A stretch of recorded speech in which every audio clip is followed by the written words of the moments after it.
ओम गंग गणपते नमः। आप सभी का मेरे चैनल पर बहुत बहुत स्वागत है। इस वीडियो में हम गणेश जयंती के बारे में जानेंगे। गणेश जयंती साल 2024 में कब है, व्रत की सही तिथि, पूजा का शुभ मुहूर्त, पूजा की विधि, वर्जित चंद्र दर्शन का समय और इस दिन किए जाने वाले विशेष उपाय के बारे में जानेंगे।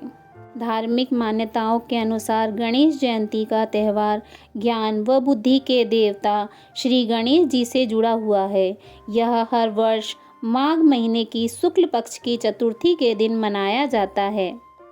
यह त्यौहार पूरे भारत में खासकर महाराष्ट्र और गोवा में भरपूर उल्लास के साथ मनाया जाता है। कई जगहों पर इसे तिलकुट चतुर्थी, वात चतुर्थी और माघ शुक्ल चतुर्थी के नाम से भी जाना जाता है। इस साल 2024 में गणेश जयंती 13 फरवरी दिन मंगलवार को है।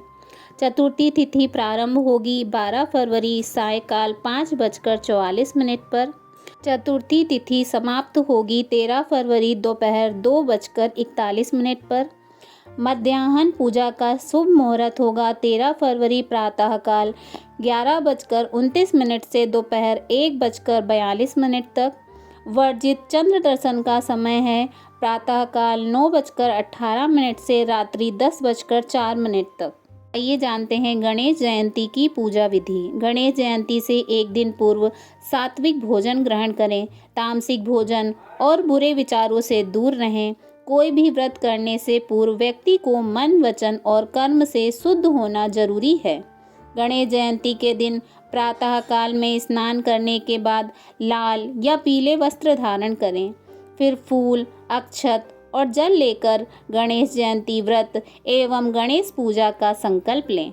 इसके बाद एक चौकी पर गणेश जी की मूर्ति या तस्वीर को स्थापित करें। उनका अभिषेक करके उनको लाल रंग के पुष्प, चंदन, रोली, अक्षत, धूप, दीप, गंध, जनेऊ आदि अर्पित करें। इस दौरान ओम गंग गणपते नमः मंत्र का जाप करते रहें। इसके बाद गणेश जी को दुर्वा अर्पित करें और लड्डू या मोदक का भोग लगाएं। गणेश चालीसा का पाठ और गणेश मंत्र का जाप करें। फिर चतुर्थी व्रत कथा का पाठ या गणेश जी के जन्म की कथा का श्रवण करें।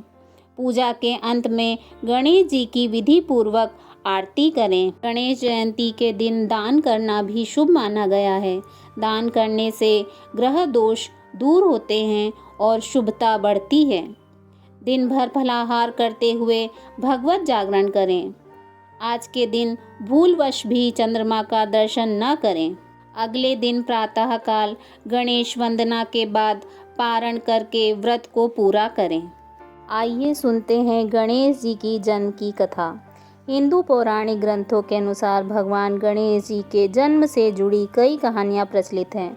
इन्हीं में से एक कहानी यह भी है कि एक बार माता पार्वती को एक आज्ञाकारी पुत्र की आवश्यकता महसूस हुई। बात कुछ ऐसी थी कि माता पार्वती जब भी स्नानगार में स्नान करने जाती तो बाहर किसी शिवगण को पहरे पर बैठा देती।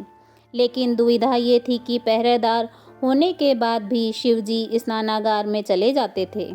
किसी भी शिवगण में इतनी हिम्मत न थी कि वो शिवजी की आज्ञा का उल्लंघन कर सकें, और ऐसा एक बार हुआ भी। उस समय माता पार्वती जी को एहसास हुआ कि द्वार पर कोई ऐसा पहरेदार होना चाहिए जो किसी को भी अंदर ना आने दे।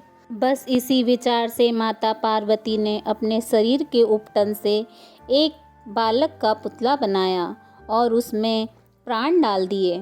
उसे आशीर्वाद देते हुए माता पार्वती जी ने उसे बताया कि तुम मेरे पुत्र हो। मैं स्नानागार में स्नान हेतु जा रही हूँ और जब तक मेरी आज्ञा न हो किसी को भी अंदर मत आने देना। इतना कहकर माता पार्वती जी ने उसे एक छड़ी दी और द्वार पर नियुक्त कर स्नानागार में चली गईं। थोड़ी देर बाद शिव जी वहाँ पहुँचे तो गणेश जी ने उन्हें अंदर जाने से रोक लिया। भगवान शिव जी ने गणेश जी को बहुत समझाया कि उन्हें अंदर जाने दें, लेकिन गणेश जी ने माँ की आज्ञा का पालन करते हुए भगवान शिव जी को अंदर न जाने दिया। यहाँ से बात इतनी बड़ी कि पहले गणेश जी से युद्ध हेतु शिवगण आए तब उनसे भी न बनी तो सब देवता और उसके बाद स्वयं ब्रह्मा जी और विष्णु जी आए। अंत में सब हार मान गए। तब भगवान शिव जी अत्यंत क्रोधित हो उठे। उन्होंने बालक गणेश का सिर धड़ से अलग कर दिया। इस बात का पता जब माता पार्वती को चला तब वह बहुत क्रोधित हो उठी और उन्होंने कई शक्तियों को प्रकट किया और उन्हें संसार को खत्म कर देने का आदेश दे दिया। ऐसे में चारों ओर हाहाकार मच गया। किसी को कुछ समझ नहीं आ रहा था कि ये सब कैसे रोका जाए। सब ने माँ को मनाने की कोशिश की, परंतु सब व्यर्थ। अंत में नारद जी ने ये उपाय दिया कि माता उमा की स्तुति की जाए, जिससे उनका क्रोध शांत होगा और ये सब रुकेगा। सब ने ऐसा ही किया और पार्वती जी इस बात पर मानी कि उनके पुत्र को पुनः जीवित किया जाए। भगवान शिव जी ने कहा कि उत्तर दिशा में जाओ और जो भी माँ अपने बच्चे की तरफ पीठ करके सो रही हो उस बच्चे का सिर ले आओ। देवतागण और विष्णु जी को काफ़ी देर बाद तक ऐसा कोई नहीं मिला। अंततः एक हथनी नजर आई जो अपने शिशु की ओर पीठ कर सो रही थी। अतः विष्णु जी उस शिशु हाथी का सिर काट कर ले आए। शिव जी ने उसे बालक के धड़ पर रखकर उसे पुनर्जीवित कर दिया। तब पार्वती बालक गणेश को पुनः जीवित देखकर बहुत प्रसन्न हुई और तब सब देवताओं ने बालक गणेश जी को आशीर्वाद दिए। भगवान शिव जी ने उन्हें आशीर्वाद दिया कि किसी भी मांगलिक कार्य की शुरुआत अगर गणेश पूजा से होती है तो वह अवश्य सफल होगा। उन्होंने गणेश जी को अपने समस्त गणों का अध्यक्ष घोषित करते हुए आशीर्वाद दिया कि विघ्न नाश करने में गणेश का नाम सर्वोपरि होगा।